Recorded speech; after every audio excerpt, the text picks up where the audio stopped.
Well, we start with some breaking news at this hour. Authorities have issued an Amber Alert for a missing 15-year-old out of Yakima. So stop what you're doing and take a look at these pictures. We're told Angeles Revuelta Buenrostro went to take out the garbage at her home in Yakima around 11:20 this morning and then did not return. What's more, they say Angeles was recently recovered from Arizona, where a 36-year-old man coerced her via social media and recently made threats to come take the victim and kill her family. That man's name is Daniel Ovante, and he's last known to be driving a black 2001 Ford F-150 with Arizona plates BYR 6257. Authorities say he does have a felony warrant and should be considered armed and dangerous, so if you see him or know where he is, you are urged to call police. Good evening and thank you for joining us for KREM 2 News at 6 tonight. I'm Mark Hanrahan. Welcome everyone. It's good to have you here. I'm Whitney Ward. Well, it was nearly 3 weeks ago that Governor Jay Inslee announced new guidelines for reopening schools here in Washington. So when will Spokane's largest school district respond to that update? Our Casey Decker breaks down the timeline so far, and he has reaction from a local reopening activist tonight. Big news back on December 16th, Governor Inslee unveiling more lenient guidelines for schools to bring back students in person. Even for areas with high COVID activity like Spokane County, these guidelines called for at least K-3 to be back in the classroom and for grades 4 and 5 to be phased in as well. They also said class sizes should stay at 15 or smaller. 2 days later, the biggest local announcement in months. Health Officer Dr. Frank Velasquez saying he supports phasing in grades 3 through 5, even as Spokane's case numbers remain high. That same day, a video message from Spokane Public Schools Superintendent Adam Swinyard. We will be closely evaluating the updated Department of Health school reopening guidelines released this week and develop a plan to thoughtfully return additional students back to in-person instruction. We will share a plan for phasing additional grade levels on January 6th. But no further details about what that plan might entail. Today, 2 days before that announcement and nearly 3 weeks after Inslee's, we still don't have any insight into what the district is planning. That's frustrating to many parents and advocates for reopening schools. The Spokane Public Schools has been disappointingly slow in getting kids back in the classroom and coming up with a plan. You would have hoped that with all this time that they would have been ready. We do know that the plan will focus on grades 3 through 5. Advocates ask, why stop there? What about our middle school and high school kids? You know, we are seeing the mental and emotional fallout in these upper grades of these kids not being in class and not getting to socialize with their peers. And so again, not enough. You know, that's great that we are helping younger kids, but at what expense to the older students? And really, we should look at education as being K through 12. All the kids need the same needs. Just because a child is older, it doesn't mean that this is not impacting them just as much as it impacts somebody who's, 6 or 7. The SPS announcement will come in a special public board meeting at 5:30 on Wednesday. Casey Decker, KREM 2 News. We'll keep you posted on that one. Meantime, starting this Wednesday, the Panhandle Health District will be hosting a COVID-19 vaccination clinic to assist in vaccinating dentists, dental hygienists, and dental assistants and other frontline healthcare workers who have direct contact with COVID-positive patients. The vaccine clinics will be held in Hayden, Sandpoint, and Kellogg. The Health District said they'll be allocating 4,400 doses of the vaccine for their clinics this upcoming week.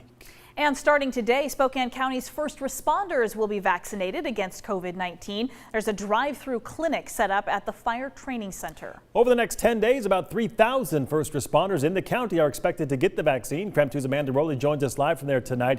And Amanda, can you tell us how many people have gone through that clinic so far today?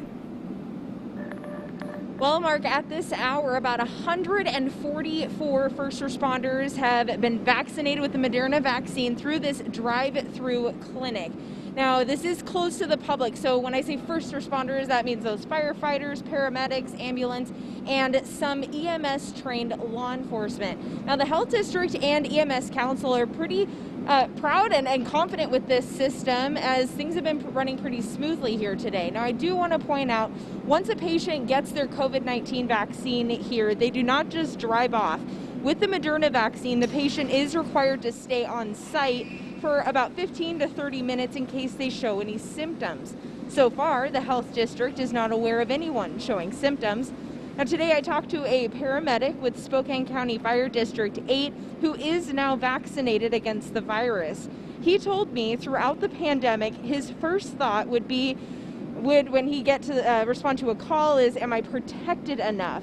Now, he trusts his gear and the PPE he wears to these calls, but now he says the thought no longer crosses his mind. He trusts the vaccine. I felt good taking the shot. I didn't even feel it going in my arm, but I felt a little bit of relief knowing that I'm going to be protected pretty close to the near future, and then I'm going to protect my family. Eventually they'll get it. We'll all be protected, and I think that sense of relief is something I have not felt in the past 9 months. Now, according to the health district, once vaccinated, EMS personnel are trained and will be able to administer vaccines to future distribution groups. Mark, Whitney. Amanda, before we let you go, I just have a quick question wanting to know about the people who are in phase 1. We know they're the only ones who are getting this shot right now. Do we have any idea when people in the next group, 1B, will start to receive it, and maybe who's included in that group? Yeah, it's a great question, a question we're getting from a lot of our viewers actually right now. Now, according to the Spokane Regional Health District, it expects direction for the 1B group distribution from the state sometime this week.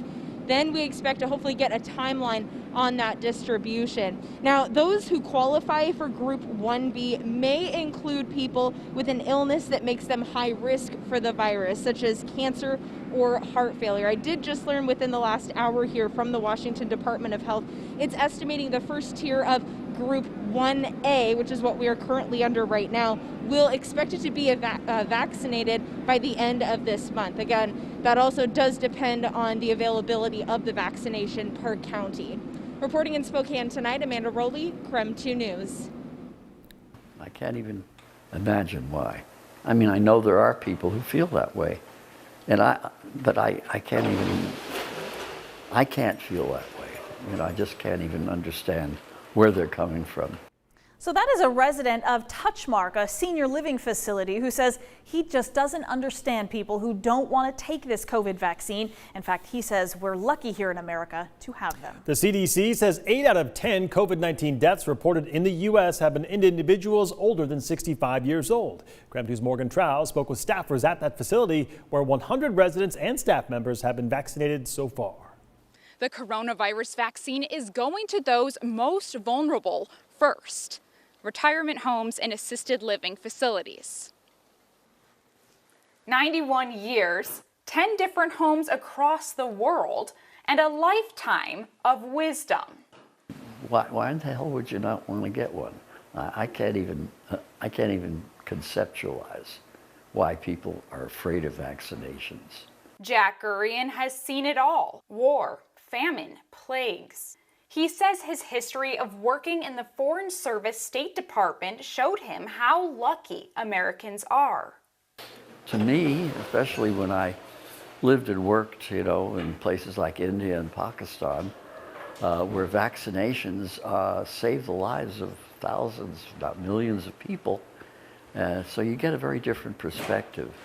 He currently lives at Touchmark, a senior living community on Spokane's South Hill. The center had its first drive in their vaccination event in late December, giving out 125 of Pfizer's vaccine. They have been proactive about sanitation and testing, allowing them not to have any cases currently. And people are really excited to have it coming and looking forward to the next 2 clinics with the vaccines. Jack says the management has helped older people like him feel comfortable and safe in such a high-risk environment. Right now, family can meet their loved one outside to visit, but hopefully the community can let them inside once residents and staff are vaccinated by February. It's a wonderful thing to be able to count on a vaccination, especially when you, as I have, live and work in a place where people die by constantly. They were there in the morning and they're not there anymore. Jack will be able to get his vaccine in the next drive later this month. Reporting on the South Hill, Morgan Trow, KREM 2 News. All right, Morgan, thank you. And do you have a vaccine question you'd like the KREM 2 vaccine team to look into? Text it to us at 509-448-2000 and we'll work hard to bring you the facts. Yes, and for the latest vaccine updates, all you have to do is text the word vaccine to that same number and we'll send you the information straight to your phone. Well, the Spokane Regional Health District is reporting 200 new COVID cases today. 3 more deaths were also reported today.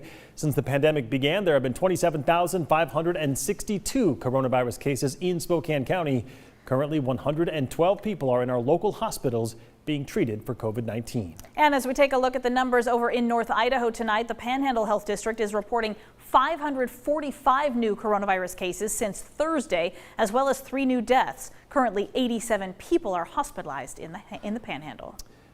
All right, let's talk weather. I felt like I was back on the Oregon coast today, guys. Gray, windy, and rainy pretty much all day long. My dog did not like it No. out there. She wasn't a big fan at all. Tom Sherry joining us now with more on kind of a wet week ahead, right? We had everything, Mark, except the view, right? Yeah, Except exactly, the ocean. right. Gosh, more rain will continue through maybe the early evening hours, not a whole lot longer than what we're at right now. Then I think we're going to see more rain move in late tomorrow night and into Wednesday. Right now we're at 43 degrees, and boy, you're right, Oregon coast weather, because we should be below freezing for our daytime high right now. That's a look at the Doppler radar. Still some showers up in southern Pend Oreille County, also some showers northern Spokane County, but most of the rain is off to the east of us now into areas of northern Idaho. By the way, Lookout Pass is getting a rain-snow mix, so some tough travel conditions across the passes. I'll show you that a little bit later on the broadcast.